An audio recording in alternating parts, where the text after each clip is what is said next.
Kandid Shop. We speaking on things you not. Just press play and let it rock. Welcome to the Kandid Shop. Whoa. Welcome to the Kandid Shop. We speaking on things you not.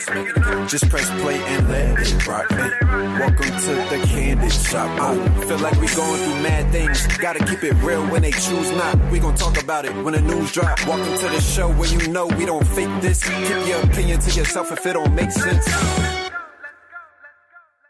Hey, Podcast Nation. It is your girl, Candidly Kristen, and this is the Kandid Shop, your number one destination for candid conversations. If you're new here, welcome to the show. If you're a regular listener, welcome back and thanks so much for your support. So today I'm sitting down for an artist spotlight chat with speaker, coach, and star of the one-man show, The Starry Road to Freedom, The Life of Frederick Douglass, Darius Wallace. I am super duper excited to welcome Darius to the Kandid Shop. Welcome, welcome, welcome.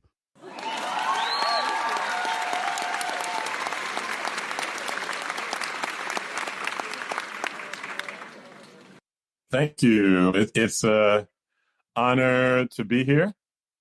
And I'm just glad to be here to tell my story or whatever you want me to do or to say. All right. Well, I have a couple questions for you, but first I just want to know who Darius Wallace is, like separate from your coaching, your acting, your speaking. Tell me about 12, 13-year-old Darius, his hopes, his dreams, struggles. Who are you? Oh, okay. Yeah. I'm glad you put it that way because most times when people say that, I go, right, well, I'm an actor, speaker, coach. But at 13, but at 13, actually, it was a very pivotal time in my life. If you saw me, and I think you can see me, of course, the audience can't see me, but I've been the size that I am. About 5'11". I think I was 165 pounds at that time, maybe 170. Had a deep voice and sideburns and hung out with seniors in high school because everybody thought I was a senior, even though I was only in the 8th grade. And I had gained some confidence through martial arts, but inside myself, I didn't have much confidence still. I would say I probably was more like 11 inside as opposed to 13. Okay. And so I was very shy. I didn't communicate well, but I did communicate well with my fist. Okay. Got you. I could argue with you, but I could fight you. And unfortunately, some gang members took notice of it. And in the city, there were kids that were getting jumped by gangs, and I was on the list. So I ended up joining so that I wouldn't get jumped. And and at 13 years old, found myself doing things that, I wouldn't want. My son is 21 now, but I just think about what I was doing at 13. Man, if my son were doing those things at 13, wow. It was just a really hard, scary period of time in my life. But then there was some intervention. My middle school teacher, Mr. Bronson, got involved, and he saw, there was a weapon that I had. A kid called another gang member a name, and the gang member was going to go after him with a weapon. And the vice principal saw him chasing him. He gave me the weapon. I put it away. And make a long story short, call into the office, and he says, you can either continue the way that you're going and go to jail or juvenile, or I could tell your daddy, or you can do what I know you love to do, which is theater. Now, let me be clear. You can send me to juvenile, you can send me to jail, just don't tell my daddy. Okay, right. Have you seen Good Times? Oh, yes. Oh, yeah. And where did you grow up? Real James Evans. Yeah, okay. I grew up in Flint, Michigan. Okay. Okay. So that sent me on the road to, doing what I love to do. Okay. So that was kind of your pathway to becoming an actor or a performer. Absolutely. Absolutely. Absolutely. That following year, I had a lead role in the play and did really well. And in the matinee, the gang was called the Top Dogs. They were in the audience. And Okay. walking home from school, they pulled up in the car, told me to get in, got in the car. And they said to me, we saw the play, out of your talent. We don't want you to go this route. And let me out of the car. And that was the last of it. That was the end of it. Wow. That's unusual, but fortunate for you. Yeah. Yeah, it was very fortunate. From that moment on, I continued on the path toward theater and didn't look back. And so good. That was my journey. Mm-hmm. Gotcha. So I know you've done some TV acting, but I really want to talk about your one-man show, the Starry Road to Freedom. I saw a one-man show a long time ago when I was a kid. My grandma took me, and I thought that it was the most amazing thing to watch one person perform. So talk to me. And then I realized in doing a little research into you that you also wrote it. So talk to me a little bit about I did. the why. Yeah. About the why of writing the show and then performing it as a one-man show. Yeah, well, just to kind of give you a little bit of a backdrop, my first one-person show was on Malcolm X. Okay. And, what happened was I was out on my own for the first time. Should I just say my daddy kicked me out? Gotcha. At that time. And so I was renting a room and I got my first play, a professional play. And it was The Tempest, Shakespeare's The Tempest. Make a long story short, I was also working security at the university.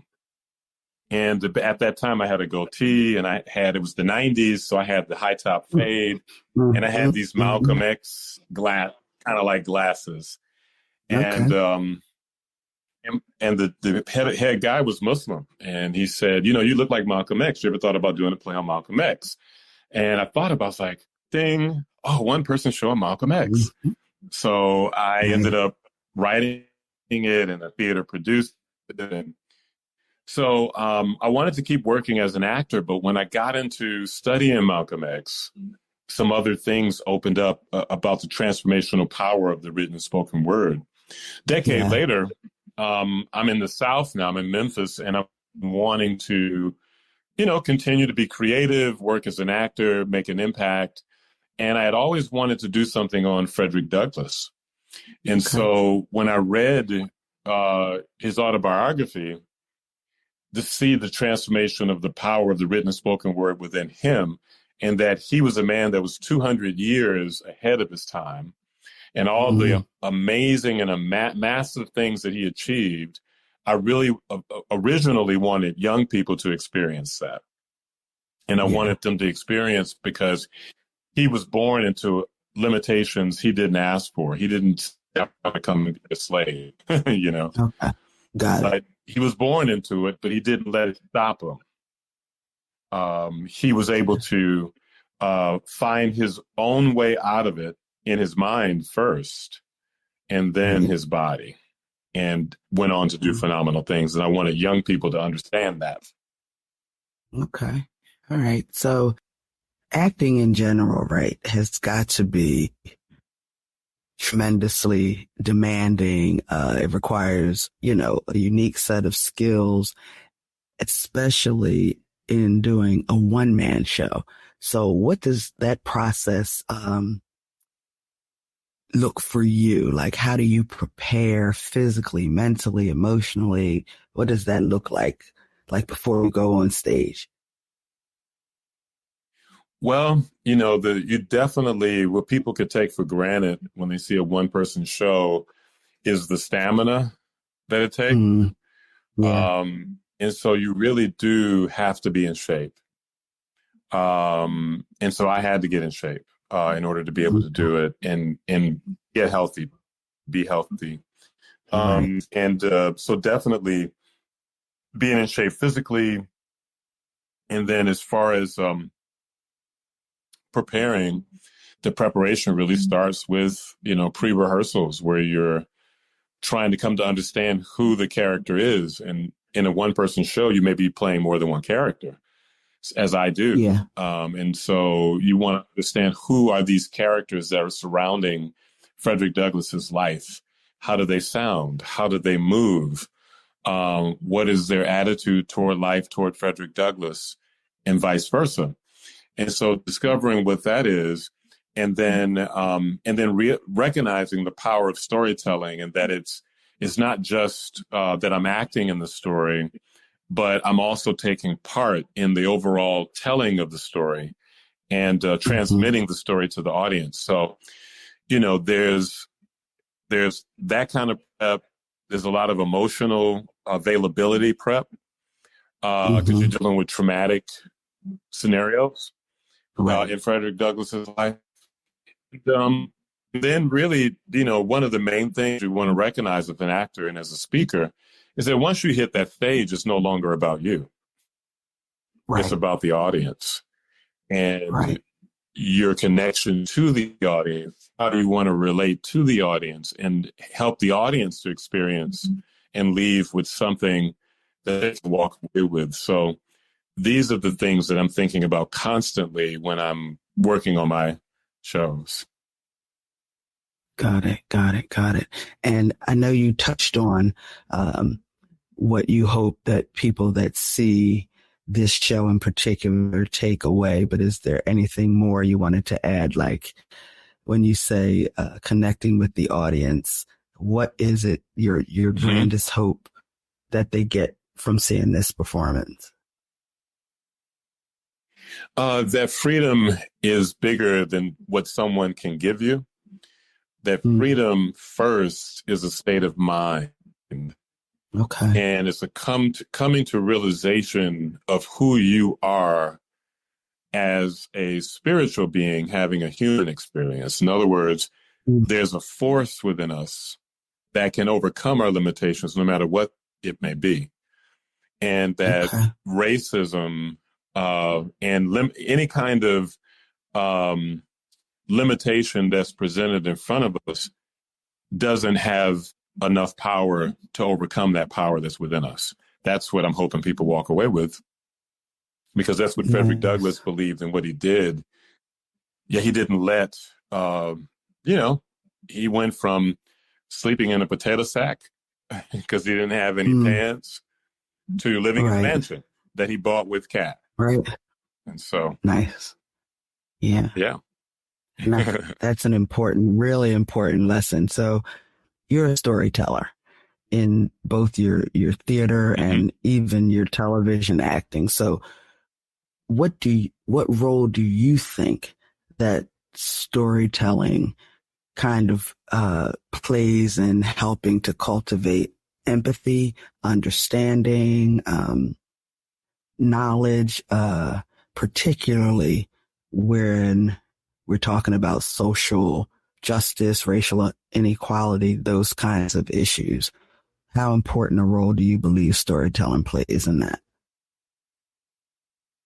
Oh, it is the pivotal role. It is the pivotal role because no matter how logical we may be, no matter how much sense we may make, no matter how many facts and statistics there are, no matter how much information is out there or put out there, no one is moved by any of that. We're moved by our emotions. And the quickest way to the emotions is storytelling. And so all of what you mentioned, empathy in particular, these things come about through the story. You see, we're wired for stories as human beings. And storytelling is a healing modality scientifically. So when you tell a story, there's a healing power that comes into the atmosphere. And when you are telling a story, there's a healing power that's coming into the atmosphere for you. It's scientifically proven that it lowers blood pressure, it decreases anxiety, it increases inspiration, creates better blood flow, breath flow, and many other healing elements when you're telling stories. So, I do another show called My Words, My Sword. And it was written in 2020, in response to 2020, the events, including the murder of George Floyd.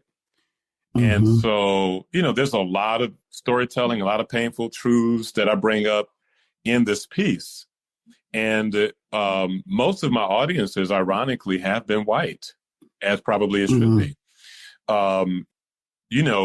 The last performance I did, I kept getting back texts and emails about how the show changed the way people were thinking, have been thinking. Some of the testimonials that came about, that there are people that are still moved and still crying because of the stories that I told and the emotional connection I made with them.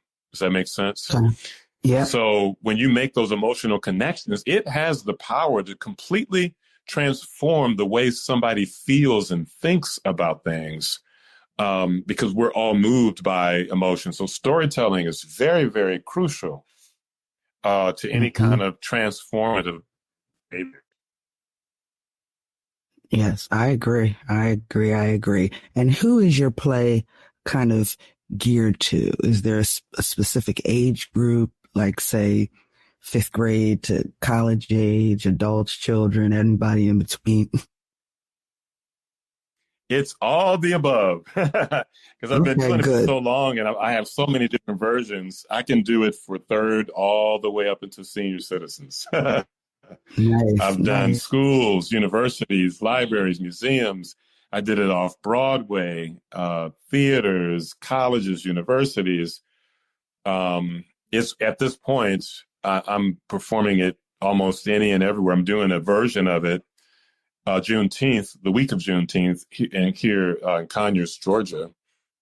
And the title is different. This title is going to be called The Lion of Freedom. The Lion of Freedom. Like it. I like it. And Juneteenth is very appropriate. So I love it. It is. Yeah, very much. So if you were speaking to a room full of aspiring actors, storytellers, what advice would you give them, especially those looking to make an impact or a difference through their art? I would say the very first thing you want to do is study. Study doesn't necessarily have to mean going to a theater college. I mean, it's a good thing to do that. But study really is study actors, study storytellers, study public speakers, and study stand-up comedians. They're masters at it. Study, and then practice. Even if it's not college, you want to get into a class. You want to get into a space and place where you can hone your skills. And then as you're honing your skills and you're studying, then you want to get out there. You don't want to be the world's best kept secret. Right. You want to get out there. Yeah. You want to get an agent. You want to get in front of casting people and audition for as many plays as you possibly can, so people know who you are. And then last but not least, you never want to give up. You want to keep pressing forward, onward and upward. There's a lot of rejection, but rejection is God's protection. And so you want to just continue to hone your skills and know that if you continue to persist, if you continue to try, if you continue to charge forward, you will succeed. And so I wish somebody had told me that when I was young, because I went through a whole lot of ups and downs and giving up and quitting. But I would say to stick with it. And it's a beautiful art. The world needs us. We're ministers of the Yeah. soul. And, Yeah. you know, I'm very proud to be an actor, storyteller. And so that's the Yeah. advice that I would give. Yes. Because listen, all it takes is one yes to erase all the no's. So you got to keep going. Yes. Forward, always forward. Yep. So I want to segue a little bit and talk a little bit about the other things that you do. So TEDx speaking, is that just a natural offshoot, being a storyteller, actor? How did that happen? It depends on how you look at it. I'm an introvert. Really? And to dream, yes, ma'am. And that was hard to believe. I'm not an introvert. I mean, I'm more extroverted now because of, you know, just how I Right. train and coach myself. But Right. naturally, I'm an introvert. So when I got into acting, listen, I wasn't thinking about speaking or coaching anybody. I just wanted to act. And the Right. idea of speaking in front of people was a terror for me. Even though I could act, you know, to stand up in front of people and just have to speak, it wasn't, you know, they say that it's the number one fear of speaking. We fear speaking over death, which means we'd rather be in the casket than giving the eulogy. So Yeah. it all came about by accident. And it, you know, it's a beautiful story that I love to tell. I don't know if I have time here at this You point, do. but what I'll say is I do. Well, I was at Starbucks. I was unemployed at the time. It was about 20 years ago, unemployed actor. And my ritual was to get my inspirational books, go to Starbucks and sit down and have my coffee and a muffin. Mm-hmm. And so I'm trying to be to myself. I don't want to see nobody. I don't want to talk to nobody. I don't want to do none of that. I just want to, you know what I'm talking about, where you just want to sit by yourself, to yourself, for yourself. Yeah. And then in walks Burt Reynolds. Now, you know who Burt Reynolds is, right? Oh, my God. So Burt Yes. Reynolds walks into the Starbucks. Now, it wasn't really Burt Reynolds. It was a man that looked just like Burt Reynolds, right? So he comes in, he sees me with the books, and he's looking at me. And as soon as he starts looking at me, I'm like, oh, here we go. I do not want to be engaged with this Burt Reynolds looking dude. Right. And so he gets his stuff. He starts to come over to me. Man, he's coming to me, keeps coming to me. Finally, he's above me and he says, you believe that? I had a Bible out. And I said, I do. And he said, can I sit down? And in my mind, I was thinking, no, you can't sit down. I'm trying to sip my coffee and have my muffin. You cannot sit down by me. But I didn't say that. I just said, sure. So he sat down. We're sitting there listening to Miles Davis, and he's getting into how he loves Miles Davis. But then, Kristen, he asked the magic question. You should know that even though I was an introvert, as an actor, I have to have my elevator pitch. I have to be able to communicate effectively what I do in order to get work. Yes. So I have a well-crafted way of doing that. And so he asked me the magic question. So what is it that you do? And I was prepared for that. And I told him, now here's the other magical thing. I didn't know I wasn't sitting by Burt Reynolds, but I was sitting by one of the most powerful men in Memphis, Tennessee. You might as well say I was sitting by the mayor. They call him the King Maker. Really? And so after I told him what I did in a very effective way, I have to, that's how I survive as an actor. He then said, wow, I run a commercial real estate company and I have brokers that are struggling with their presentation. Would you be interested in coming to train us in our presentation? Now, you should know I'm an unemployed actor, so my response was, you paying?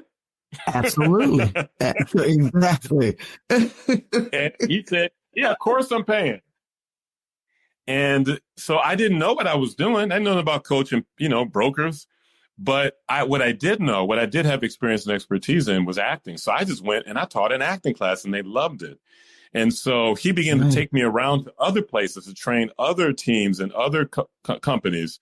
And it snowballed into when his son started a foundation that would then sponsor TEDx Memphis. And they asked me to be the coach of the TEDx speakers, which means I've coached over 100 TEDx speakers to hit the TEDx Memphis stage in the last 7 years. And so I was the TEDx coach for 7 years in Memphis, Tennessee. And because it was entrepreneurs, leaders of corporations, leaders of nonprofits and organizations, influencers, entertainers, public speakers, the word spread. And for 10 years, without any advertising, without any marketing, I've been coaching on a regular basis, spontaneously, people calling me. This all started from a moment when I came out of myself and I engaged the other person and I effectively communicated my experience and expertise. That seed has given me 20 years. Wow.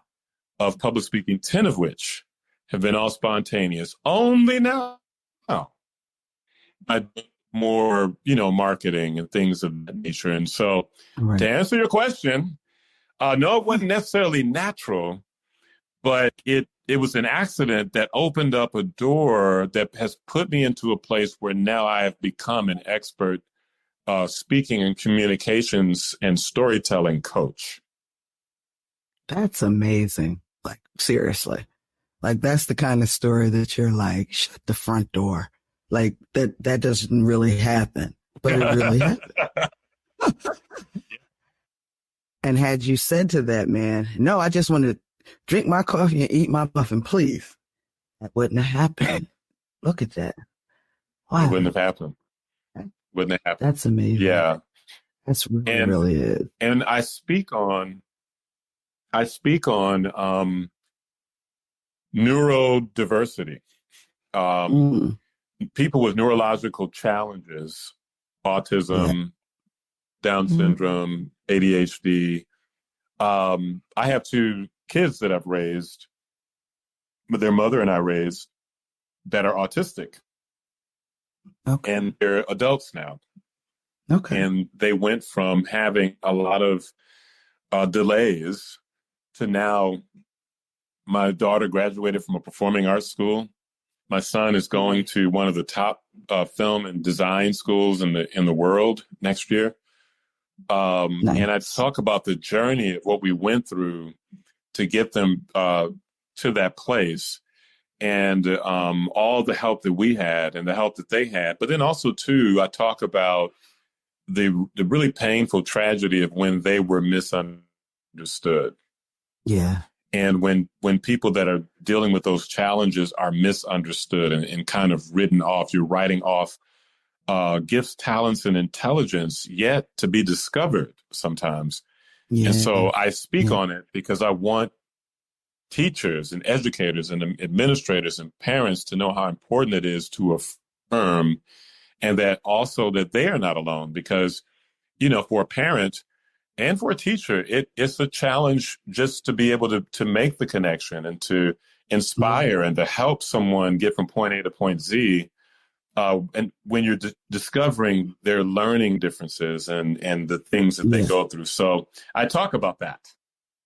Nice. My nephew is autistic, and watching him blossom, for lack of a better word, as he was in spaces and places and with people that understood him and kind of met him at his level and helped him grow. It's just been amazing. From nonverbal to can't shut up. Right. That's great. It's a wonderful thing. Yes. Yes. So that's awesome. So, personal question, kind of, but not too personal. How do you prioritize your mental health while juggling the demands of all the different roles that you play? Actor, coach, speaker, father.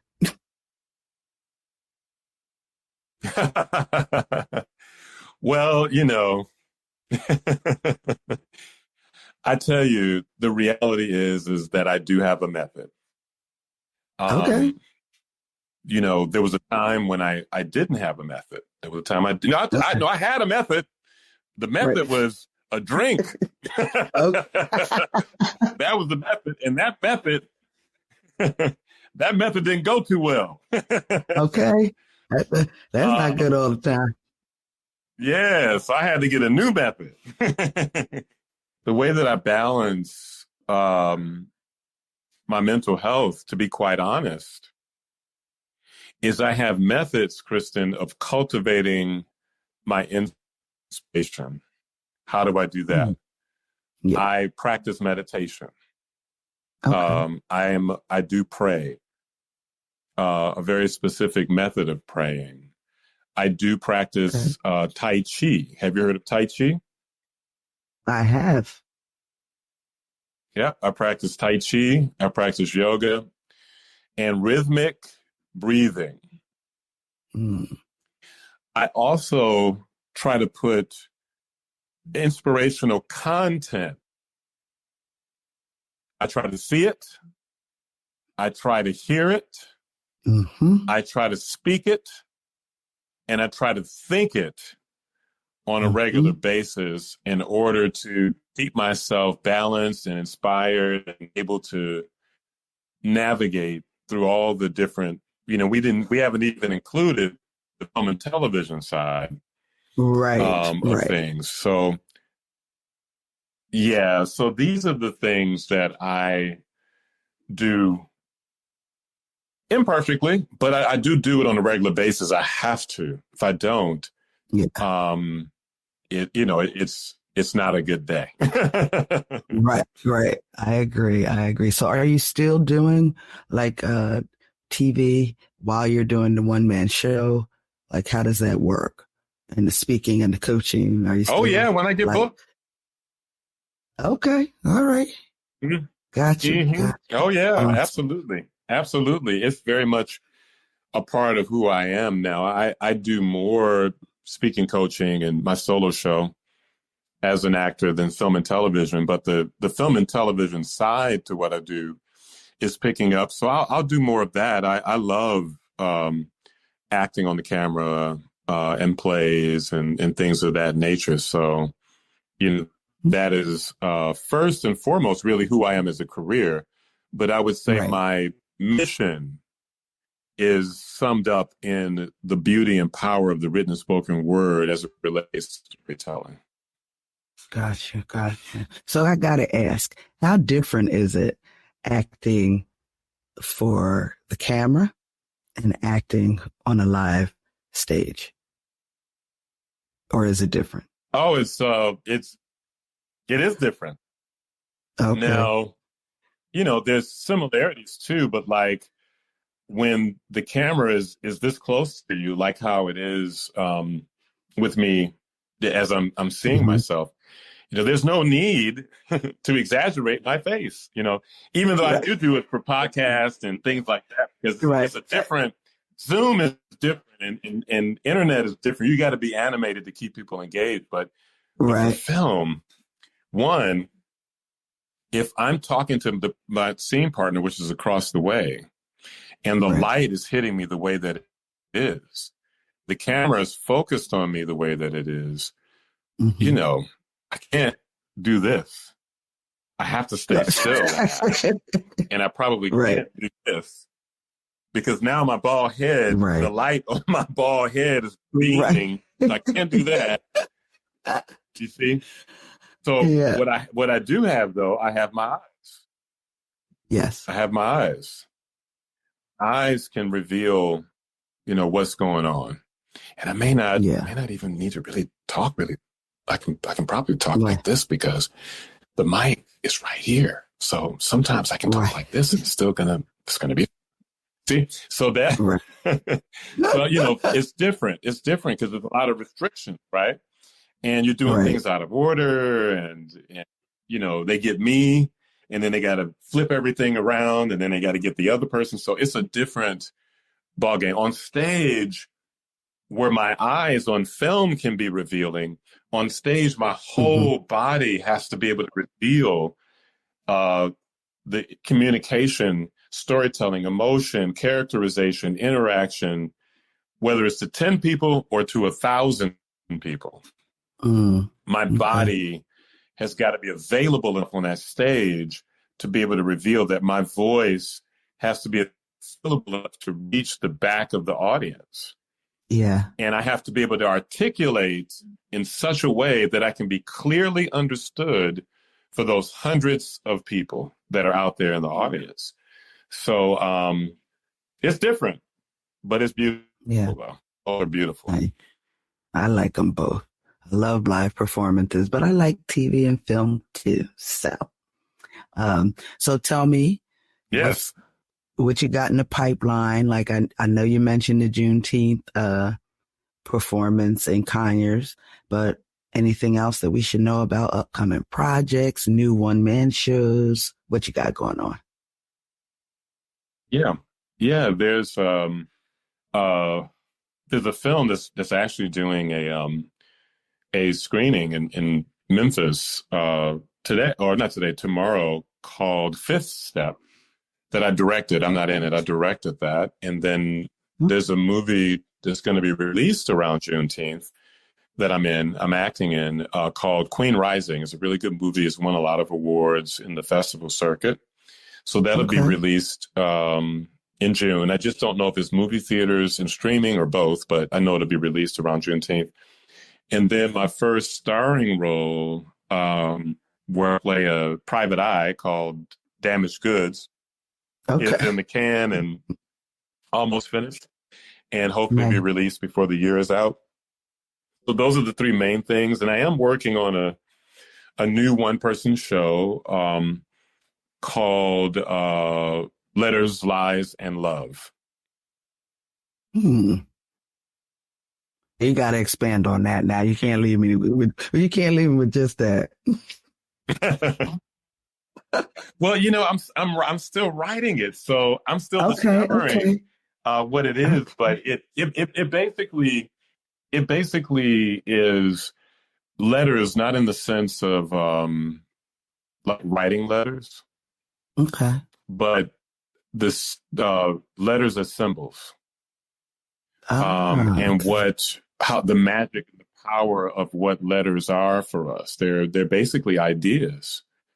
Lies dealing with a lot of what we've been told in society have been lies, and we believe those lies just like we believed in Santa Claus. We believe in Santa Claus. Yeah. We used to fight over that. There's a lot of societal norms that are lies that we've been told to believe. And then love, that love really is an energy. It's really a power. It really has the ability to conquer. What I mean by conquer is it has the ability to spread, to overcome, to heal. And so it's sort of a story about me, or the character that I create, coming to that self-realization of where love lies in our ideas and in our heart and in our soul, and how that has the power to heal where we've been lied to, and reveal the power of our words and how we can use that to manifest or create our destiny. Nice. Well, I'm looking forward to that. So make sure I have all the deets on all the films, all that good stuff to go in the show notes. But, yes. This has been really awesome. Your story is amazing. The Starbucks thing just threw me. I was like, wow. Like you see that stuff on TV, but you never really hear that it was someone's actual experience. So that's awesome. And I thank you so much for your time. I thank you for the one-man show, because Frederick Douglass deserves more than just a couple blurbs in February. So I thank you for that. Yes, but indeed. We are not done. We're not done, because now we get to the fun stuff. We get to play 10 candid questions. My favorite part of any episode is 10 candid questions. So 10 candid questions is just 10 super random questions that I found off this big list on Google. And only rule is you have to answer them candidly. So you ready? Yes, I'm ready. Watch out. All right. Okay. Question number 1. Hugs or handshakes? Hugs. Everybody says hugs. All right. Question number 2.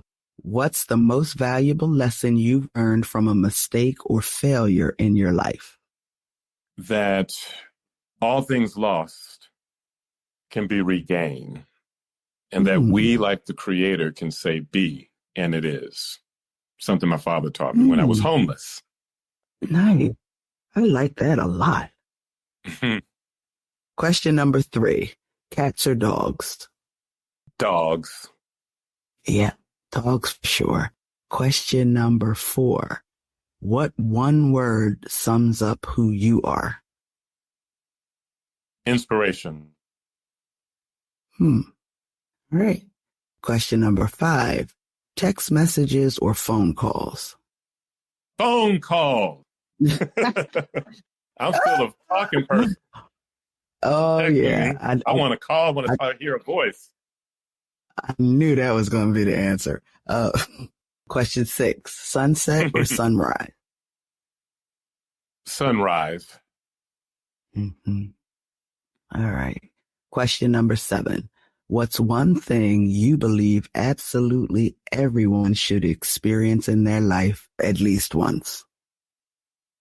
An outer body experience. Huh. Really? That's interesting. Mm-hmm. Okay. One of my questions was introvert or extrovert, but you already said you're kind of a old introvert, new extrovert. So I'm going to put something else in there. So road trips or plane ride? Oh, wow. I would say road trips. I love traveling, but road trips are, the adventure of a road trip is more fun than a plane, even though I do love airports. Yeah. Something about being able to stop and pull over if you see something interesting, a big ball of string or rubber bands that you can't do on a plane. So yeah. All right. Question number 9. What's one question you wished I'd asked you during our chat, and how would you have answered? How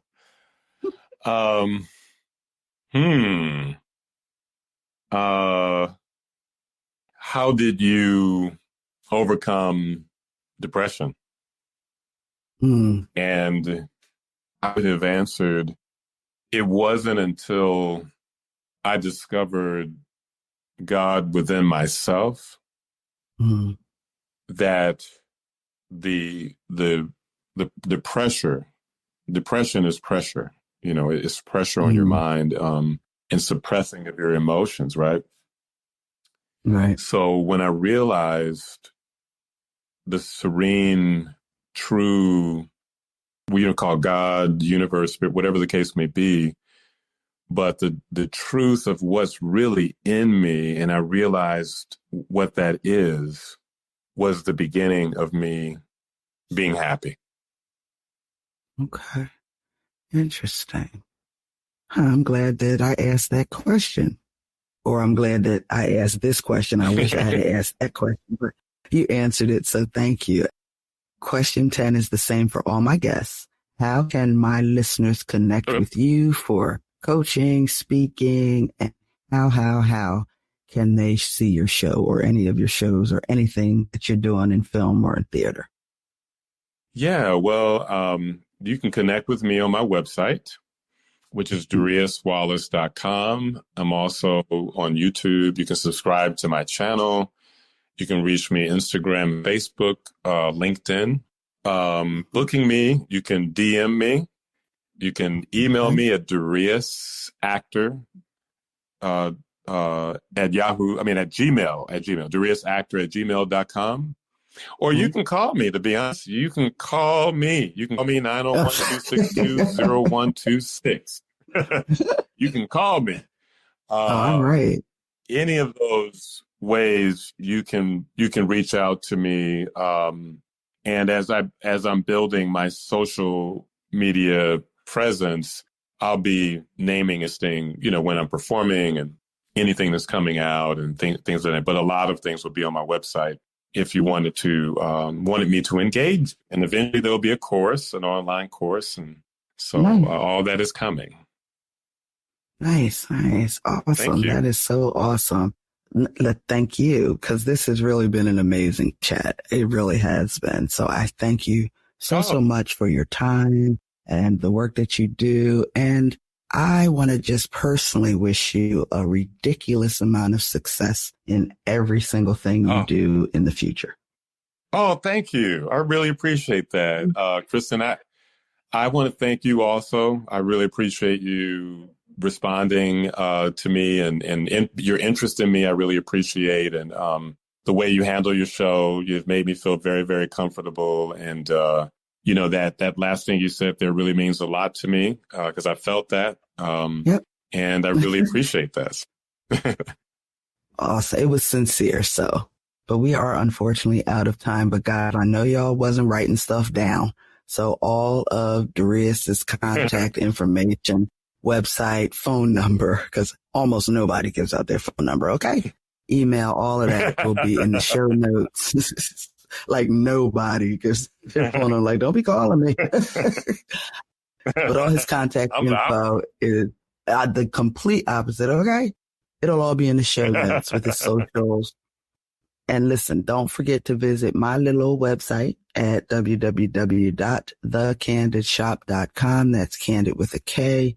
Listen to an episode or 10, drop a review, and please share the show with your friends, family, coworkers, neighbors, strangers. And until the next time we meet, I want everyone out there to keep it safe, keep it healthy, and keep it candid.